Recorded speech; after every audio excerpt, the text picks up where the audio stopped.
Good morning, all of you. Welcome in our classes. Okay, so let's start our new lesson, which is chapter 5, coal and petroleum. So, in this chapter, we will learn about coal and petroleum, exhaustible natural resources, and natural gas. The material that are present in nature are useful to us in fulfilling our basic needs are called natural resources. What in natural resources? Natural resources just like air, water, soil, coal, petroleum, mineral, plants and animal are natural resources. These are natural resources. Okay. So natural means प्राकृतिक, which is available in our nature. जो available है हमारी nature में उनको हम बोलते हैं natural resources. So which is fulfil our basic needs. So जैसे air available in nature, water, soil, coal, petroleum, mineral, plants. Okay. So depending upon the abundance. Abundance means कहाँ कितने हैं ये, एंड अवेलेबिलिटी कितनी कहाँ पे मिलेंगे, ये उपलब्धता कहाँ उपलब्ध है, कितने उपलब्ध है, of various natural resources that can be broadly classified into inexhaustible natural resources and exhaustible natural resources. So the natural resources can be classified into two types. First one is inexhaustible natural resources and second one is exhaustible natural resources. Okay, so let's learn one by one what is inexhaustible natural resources. See, inexhaustible natural resources, these resources are present in unlimited quantity. This is the important point. मतलब unlimited quantity में which is present in nature and are not likely to be exhausted by human activity. And are not likely to be exhausted by human activity means they are present in unlimited quantity in nature and अगर हम इनका use भी करते हैं in human activity, जो भी हम इनके साथ यूज़ करें, इनका काम में लें, which is exhausted not exhausted, मतलब ख़त्म नहीं होंगे, ये कभी भी चलते रहेंगे हमेशा. Just like example of this resources are sunlight, air, water, rainfall, clay and sand. This all are inexhaustible. Inexhaustible means जो कि ख़त्म ना होने वाले नेचुरल रिसोर्सेज हैं. So you remember this sunlight, air. Sunlight कभी भी ख़त्म नहीं हो रही, हमेशा चलती रहेगी as it is. Air, water, rainfall, clay and sand. Next, exhaustible natural resources. these resources are present in limited quantity. These are present in limited quantity. Limited means बहुत ही कम इनकी quantity present है in nature and are likely to be exhausted over a certain period of time by human activity. Means अगर हम इनका continuously use करेंगे, these are likely to be exhausted. Means ये एक समय बाद ख़त्म हो जाएंगे हमारे यूज़ करते रहने से. Example of these resources are forest. अगर हम we have done human activities, okay, so forest is limited in quantity. Wildlife means animals which is present in the forest. Minerals, coal, koila, petroleum and natural gas. These are present in the limited quantity. ये सभी limited quantity में present हैं, इसलिए ये एक समय के बाद में ख़त्म हो जाएंगे. See this another important point. Do you know exhaustible resources are of two kind. Exhaustible resources भी दो तरह के हैं. First one is renewable and second one is non renewable. Renew means इनको वापस से हम renew कर सकते हैं, नया बना सकते हैं. The resources that can replace themselves by quick recycling replacement within a reasonable time if managed properly are called renewable. मतलब हम इनको एक बार यूज़ करने के बाद अगर इनको हम रिसाइकल और इनका रिप्लेसमेंट करें कुछ रीजनेबल टाइम में तो उनको फिर से यूज़ किया जा सकता है. जैसे this resources are not likely to be exhausted. ये एग्जॉस्ट नहीं होंगे, ख़त्म नहीं होंगे. हाउएवर बाय एक्सेसिव अनवाइज, लेकिन अगर हमने एक्सेसिव एंड गलत तरीके से यूज़ किया, unwise, they also exhausted. Examples are soil, forest and wildlife. अगर आप सॉइल को ठीक से यूज़ नहीं करोगे तो ख़राब हो जाएगी, जंगल काटते रहोगे तो ख़त्म हो जाएंगे, and wildlife. The resources that cannot replace themself, वो रिसोर्स जो अपने आप को रिप्लेस नहीं कर सकते। By quick recycling and replacement, recycling नहीं कर सकते, रिप्लेसमेंट कर सकते। Within a reasonable time are called non renewable resources, one used they are lost forever, एक बार यूज़ हुए और हमेशा के लिए ख़त्म होते जाते हैं, इनको फिर बना नहीं सकते हम। For examples are coal, petroleum and natural gas. So this are some renewable and non renewable, जिनको वापस से यूज़ किया जा सकता है, which is renewable, and non renewable which cannot be used again and over a certain period of time. So in this chapter we will learn about exhaustible natural resources. इस chapter में हम सिर्फ exhaustible जो है ख़त्म होने वाले जो हैं एग्जॉस्टिबल नेचुरल रिसोर्सेज के बारे में पढ़ने वाले हैं, such as coal, petroleum and natural gas. See this sunlight, natural resources, water, natural resources and forest and wildlife. See this animal, this is wild dog, I think. Okay, the material that are burnt to produce power or heat energy are called fuels. जो material वो those material which are burnt, जिनको जलाएंगे and produce power, power produce करें, और heat energy are called fuels, या फिर heat energy भी पैदा होती है, हम उसको बोलते हैं fuels. The remains of dead plants and animal buried, buried मतलब दफन हो जाना, मीन्स दब जाना, दफन हो जाना। Okay, so the remains of dead plants and animal buried under the earth. The remains of dead plant मतलब प्लांट्स एंड एनिमल के जो मर जाते हैं, उसके बाद ब्यूरिड अंडर द अर्थ, दफन हो जाते हैं मिलियंस ऑफ ईयर, मिलियन मतलब लाखों सालों तक, before year are called fossils, लाखों साल तक वो जब ज़मीन के अंदर दब जाते हैं तो वो कॉल्ड एज फॉसिल्स बन जाते हैं, उनको हम फॉसिल्स बोलते हैं। जैसे आज कोई प्लांट मरा और लाखों साल बाद अगर दब के किसी को मिला तो it is known as fossils. See this,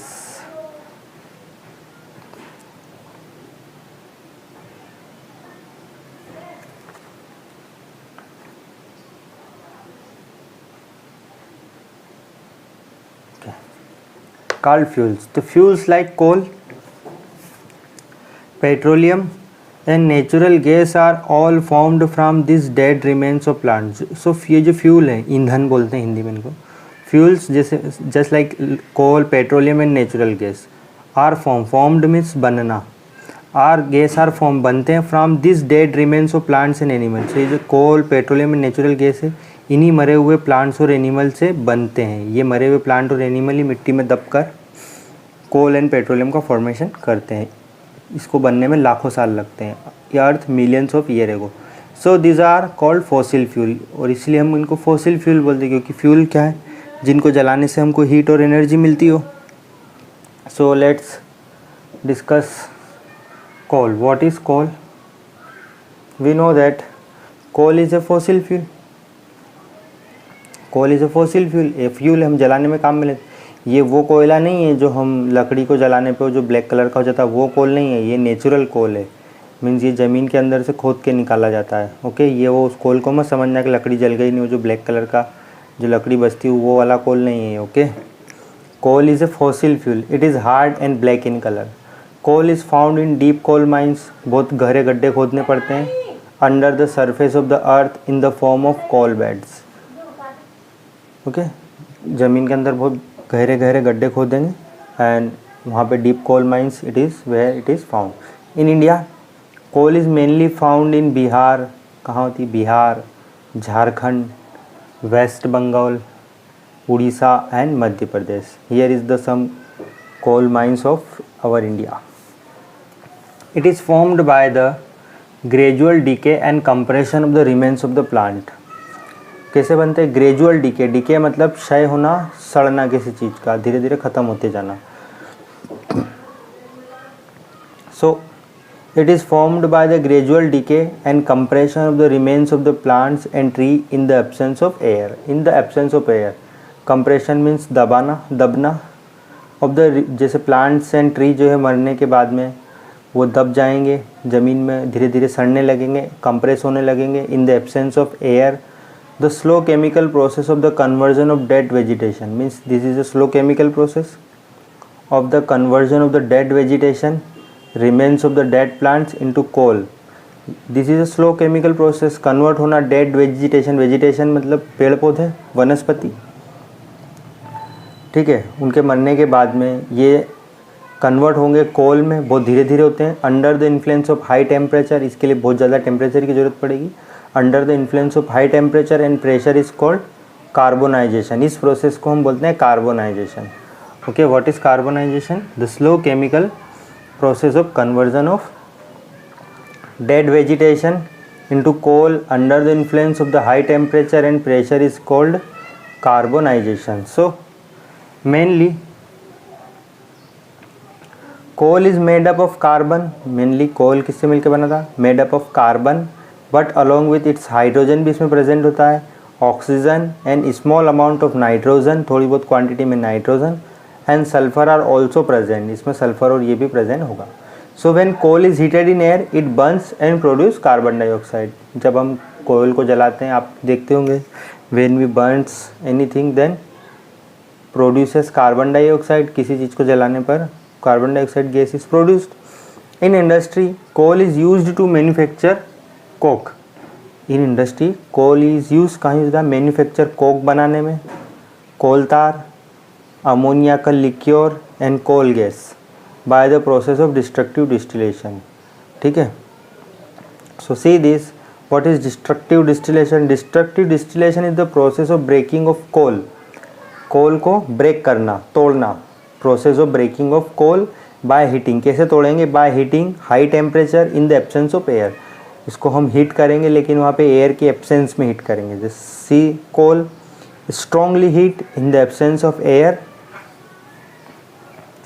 in the absence of air, see coal, इसको हम strongly heat करेंगे. in the absence of air it is converted into coke.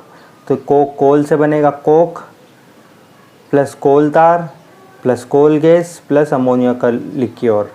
These 4 types of materials is produced when you strongly heated coal in the absence of air. okay, next देखो आप coke. what is coke? Coke is a tough, see the diagram of coke. This is coke. देख रहे हो आपको ये black colour का material, this is coke, पत्थर जैसा. Coke is a tough porous and greyish black substance. Tough कठोर, ठोस, पोरस जिसमें छोटे छोटे होल्स हों, and greyish black substance. It is obtained by the destructive distillation of coal. Coke is almost a pure form of carbon. Coke में almost 98% carbon होता है. 98% carbon is present in coke. so see the uses of coke के कहाँ कहाँ use करते हैं हम. see the first point. see coke is an essential raw material for iron and steel industry to heat furnace. where is it? raw material, कच्चा माल. कहाँ के लिए? essential raw material, कच्चा माल है for iron and steel industry to heat furnace. Furnace किसको बोलते हैं? भट्टी को. फर्नेस मीन्स भट्टी. So coke is an essential raw material for iron and steel industry to heat furnace. Furnace को हीट करने में. Next, coke is used as a reducing agent in the extraction of metal from their ores. Extract करना metal को उसके ores से निकालना. Extract करना मतलब उसमें से मेटल को अलग करना ओर में से. ठीक है, खदानें होती है, वहाँ पे ओर को अलग किया जाता है, एक्सट्रैक्ट किया जाता है. जैसे आयरन वगैरह कहाँ से आ रही है? ज़मीन में से. इनको हम एक्सट्रैक्ट करते हैं, खोद के निकालते हैं, उसको मोर बोलते हैं. फिर उसमें से आयरन को अलग किया जाता है. Next, coke is used for manufacturing producer gas. Where is coke is used? Coke is used for manufacturing producer gas. What is producer gas? Carbon monoxide and nitrogen is known as producer gas. Okay, and water gas. Water gas means carbon monoxide and hydrogen gas.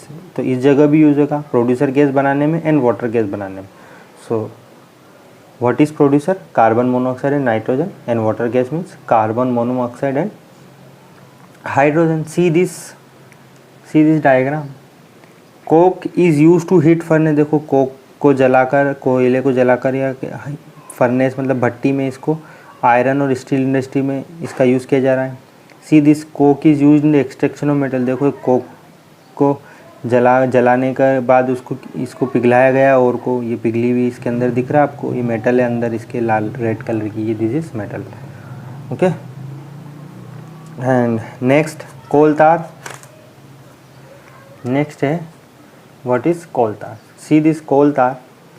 कोल तार is a black viscous liquid with A unpleasant smell. Black colour का होता है, viscous बहुत ही गाढ़ा liquid with in unpleasant, बहुत ही ख़राब smell आती है. It is obtained by destructive distillation of coal. कहाँ मिलता है? ऑब्टेन मतलब मिलना, प्राप्त होना. It is not a single compound. ये एक सिंगल कंपाउंड नहीं होता अकेला. It is a mixture of more than 200 different carbon compound. It is a mixture of more than 200 different carbon compound. 200 से ज़्यादा डिफरेंट कार्बन कंपाउंड्स का mixture होता है. Coal tar can be separated into many important chemical substance. इसको हम बहुत सारे important chemical substance में यूज़ कर सकते हैं, such as toluene, it is a chemical, benzene chemical, naphthalene chemical, phenol chemical, etc. By the process of fractional distillation. Fractional distillation से process से हम यूज़ करके कर सकते हैं. This chemical substance are used as raw material. ये जो chemical substance है ये रॉ मटेरियल की तरह यूज़ होता है. Used as a raw material for manufacturing dye, colour, dye means colour, explosive मतलब पटाखे वगैरह बम विस्फोट करने में, paints, colour, varnishes, pesticide you know ना, plastic, synthetic fibre, photographic material, naphthalene ball. ये नेप्थेलिन बॉल कपड़ों वगैरह में रखते हैं जिससे कि वो उसको कि जो आते हैं ख़राब करने वाली चीज़ें, सड़ाने वाली चीज़ें, कीड़े मकोड़े, वो उनको दूर भगाता है naphthalene ball. Roofing material etc. See this dye, this is dye colour. ये एक्सप्लोजिव TNT, ये जो बम धमाके करने में काम में आता है. ये पेंट्स देख सकते हैं आप, यहाँ पे यूज़ होता है. Chemical substance obtained from coal tar are used for producing various substances. Next है आपका coal gas. Coal gas, what is coal gas? Coal gas is also obtained by the destructive distillation of coal. Coal gas consists of 3 combustible gases. Coal gas में 3 combustible gases, namely hydrogen, methane and carbon monoxide. Coal gas has a high calorific value. इसकी बहुत ज़्यादा calorific value means इससे बहुत ज़्यादा energy मिलती है. Due to high calorific value of hydrogen and methane. Hydrogen और मीथेन की वजह से it burns to produce heat. That is why it is an excellent fuel. इसलिए इसको एक बहुत अच्छा एक्सीलेंट फ्यूल भी माना जाता है. Next compound C ammonium compounds. What is ammonium compound? Fourth point, destructive distillation of coal. अगर हम कोल का डिस्ट्रक्टिव डिस्टिलेशन करेंगे so ammonium compounds are produce which when dissolve in water, जब इसको पानी में घोलेंगे फॉर्म अमोनिया का लिक्योर बना लेगा. It is use to manufacture nitrogenous compound. इसका यूज़ हम नाइट्रोजिनस कंपाउंड के लिए करेंगे. नेक्स्ट क्वेश्चन देखो, see this multiple choice question. Which of this material is not a natural resource. इनमें से कौन सा नेचुरल रिसोर्स नहीं? Coal natural, petroleum natural, soil natural. तो our answer will be medicine. Next question see the remains of dead plants and animal buried under the earth millions of year एगो. जब पेड़ पौधे मरने के बाद बच जाते हैं और ज़मीन में दफन हो जाते हैं और लाखों साल बाद काय में किसकी में कन्वर्ट हो जाते हैं, क्या बोलते हैं हम उसको? फॉसिल्स. क्या बोलते हैं हम उसको? Fossils. Our answer will be fossils. Okay, so it is sufficient for today. आज के लिए इतना ही. And now we are going to end of the session. अब हम एंड करने वाले हैं. So whatever we learn, revise it, read it, learn it, practise it. Okay, जो भी पढ़ा है उसको समझे, लिखें और रीड करें, बुक को रीड करें ओके, और जो समझ में नहीं आया है प्लीज़ हमें बताएं। Okay, so bye bye, thank you thank you thank you.